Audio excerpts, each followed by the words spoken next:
বিয়ে আল্লাহর বিশেষ নিয়ামত ও রাসূল সাল্লাল্লাহু আলাইহি সাল্লামের গুরুত্বপূর্ণ সুন্নত, চারিত্রিক অবক্ষয় রোধের অনুপম হাতিয়ার। আদর্শ পরিবার গঠন, মানুষের জৈবিক চাহিদা পূরণ ও মানবিক প্রশান্তি লাভের প্রধান উপকরণ। বিয়ে ইসলামী শরীয়তের গুরুত্বপূর্ণ একটি বিধান। পবিত্র কোরআনে আল্লাহ তাআলা ইরশাদ করেন, আল্লাহর নিদর্শন সমূহের মধ্যে অন্যতম হলো তিনি তোমাদের মধ্য থেকে সৃষ্টি করেছেন তোমাদের জীবন সঙ্গিনী, যাতে তোমরা তাদের থেকে নিকট প্রশান্তি লাভ করতে পারো, এবং তিনি তোমাদের মধ্যে পারস্পরিক প্রেম, প্রীতি, ভালোবাসা ও দয়া সৃষ্টি করেছেন।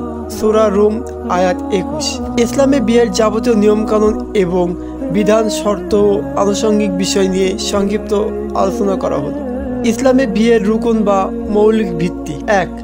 বর-কনে উভয়ে বিয়ে সংগঠিত হওয়ার ক্ষেত্রে সব ধরনের প্রতিবন্ধক থেকে মুক্ত হওয়া। 2.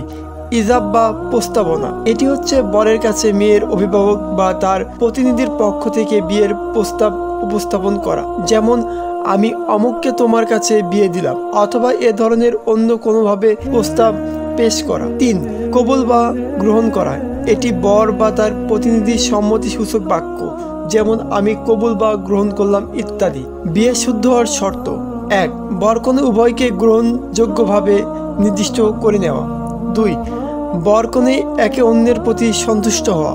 রাসূল সাল্লাল্লাহু আলাইহি সাল্লাম বলেন, স্বামীহারা নারী বা বিধবা বা তালাকপ্রাপ্তকে তার সিদ্ধান্ত ছাড়া, অর্থাৎ পরিষ্কারভাবে তাকে বলে তার কাছ থেকে সিদ্ধান্ত নিতে হবে। কুমারী মেয়েকে তার সম্মতি ছাড়া বিয়ে দেওয়া যাবে না। লোকেরা জিজ্ঞেস করলো, ইয়া রাসূলুল্লাহ সাল্লাল্লাহু আলাইহি সাল্লাম, কেমন তার সম্মতি জানবো?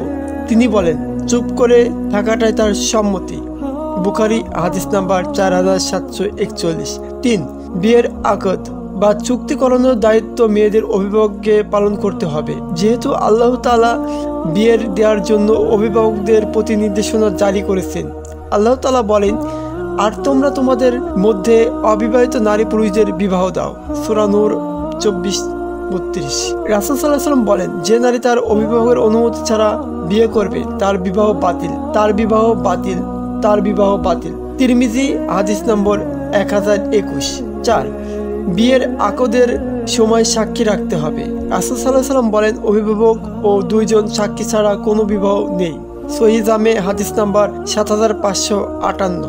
সাক্ষী এমন 2 জন পুরুষ সাক্ষী হবে বা একজন পুরুষ ও 2 জন মহিলা সাক্ষী হতে হবে, যারা প্রস্তাবনা ও কবুল বলার সময় বক্তব্য উপস্থিত থেকে শুনতে পায়।